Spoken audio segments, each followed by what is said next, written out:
Speaker. Oh, Andrew Bailey.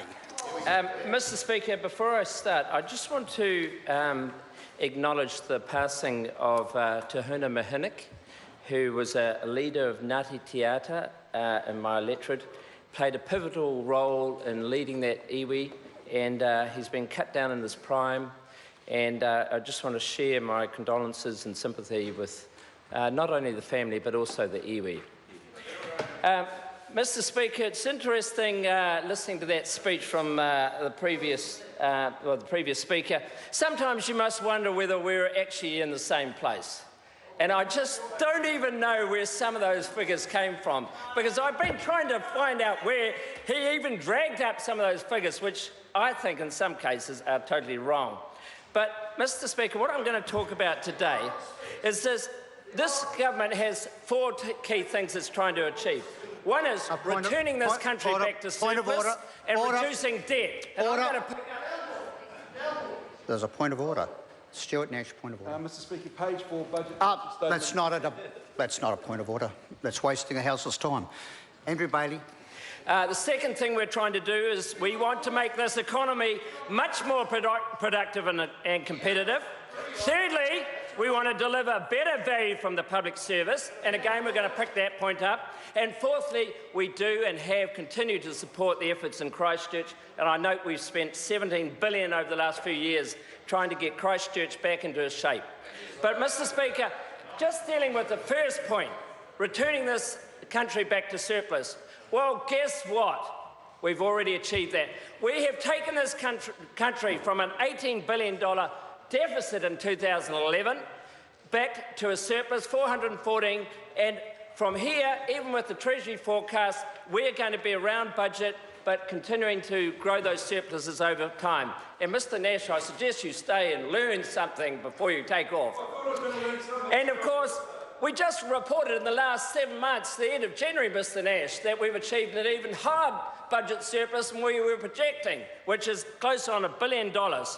So what does this all mean? Every year, this government spends $66 billion on new infrastructure, roads, rail, transport, education, new schools. But what it does, it creates the opportunity for new spending. And this year, we have an extra $1 billion to spend, and next year, $2.5 billion. And so what that does, it helps to fund that continued building of an infrastructure network for this country to enable all New Zealanders to grow and prosper, whether they are working as employees or whether they are running a business. The second thing is running a surplus means that we can reduce debt. And contrary to what Mr Nash said, the actual rate of debt to GDP is actually 25.4%. And we have got a projection, an intention to get it down to 20% by 2020. And I've spoken previously in this House about where we compare to countries like Australia, who in 5 years' time projected to be close to twice our level of debt, i.e. just under 40%. England and Europe 4 times, US 5 times our debt levels. So we have got modest debt levels and we want to see them come down. And the only way to do that is to deliver surpluses. And the other thing that's leading to these surpluses is growth. And somehow everyone's been very silent on this from the opposition. 2.3%, just 2.3% in the year just gone, and projected to be averaging 2.7% over the next 3 years.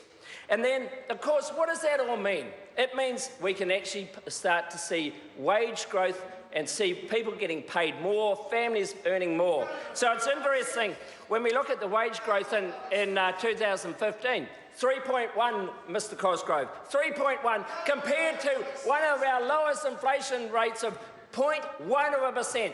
That means a 3% real increase for all the working people in New Zealand, even for you, Mr Cosgrove.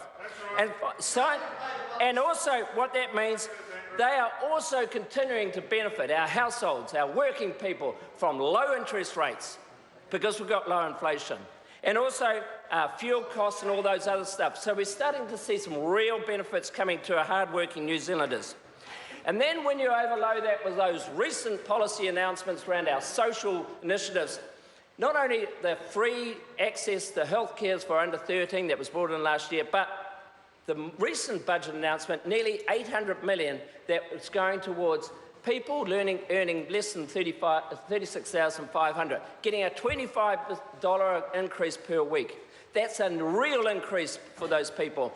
That's about sharing the gains with all New Zealanders. And this is what this government is about, sharing the gains and recognising that everyone has a part to play. Everyone should be participating in the upside.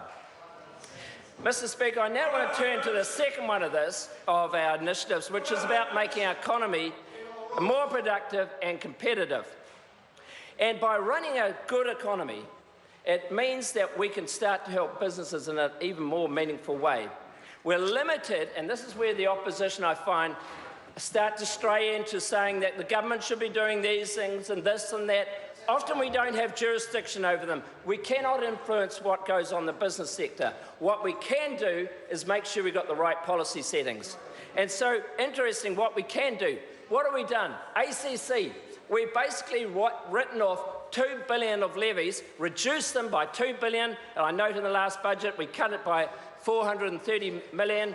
The Honourable Nikki Kaye doing a great job to see the levies reduced for employers, for the workers' account, and also for motor vehicles. Secondly, we do continue to invest in R&D, and I note the previous speakers on this. We want to get R&D up to 1% of GDP, but we put $80 million in the last budget to further increase the level of investment in R&D, and we do agree that R&D is vital to our economy. Thirdly, we're continuing to invest in skills training, and we've got a target of getting to 80% of all people aged between 25 and 34 into skills training. And so people seem to gloss over it. We've opened 21 new trades academies. I note in the February 2016 report, there's over 40,000 people now doing apprenticeship schemes in New Zealand or the equivalent. 40,000 people working, and I hear it all the time, we don't put people into apprenticeship schemes. That is very meaningful. Then, what else can we do? The main thing we can do for businesses is to create a marketplace. And from a government perspective, that's about free trade agreements. So we've already done the Korean one. We've done the FTA or the TPPA, and of course there's a lot of debate about it. But what is not, can't be debated is, even on today's figures, 102 million benefit for the dairy industry. And I heard all during question time about what we're doing in the dairy industry. 102 million immediate benefit once that agreement comes into place. And so those are really important things. We're also going back on the China Free Trade Agreement. We were the first to get that, but we're now going back now that the Australians doing, seeing whether we can leverage that position and to further improve our trade links. And I think that's great. That is a meaningful thing. When you take 200 odd million and give it to businesses in the form of reduced penalties that they have to pay at the border. And then other initiatives, for instance with iwi. I think the passage of the Te Ture Whenua Māori Act, which enables iwi to better use their land, is a very important economic step in terms of helping them drive their own investments much more productively. And then the rollout of the broadband, and I don't want to labour that point, but everyone's well aware of that, what significant investment just on $2 billion. But, Mr. Speaker, I just want to say, with the better value for services that we've been trying to drive out of the public service, we have reduced that, the extent of the investment that we've made in public services from 34 to 30% of GDP. That's effectively $9 billion savings. That's $9 billion of savings that can be applied to new schools, new investments in road and transport. And I think during that time what we've also done is we've made sure that our public service is working much more effectively and getting better value for money. So it's not just necessarily about cutting back the number of people involved in those activities, it's about getting better results. And what the other thing I think is most important about the way this government is operating, it is setting clear targets, sometimes even uncomfortable targets to try and achieve, whether it's social policy, whether it's in the environmental sector. and trying to measure ourselves against it, as opposed to just simply spending money, which is always the way that governments are operated. So this approach towards a real outcome focus, I think, is the most important factor towards driving better government. And so, Mr. Speaker, I think all those things around social developments, around our environmental policies, around our economic management, that's all about rebuilding the Kiwi dream, Mr. Speaker.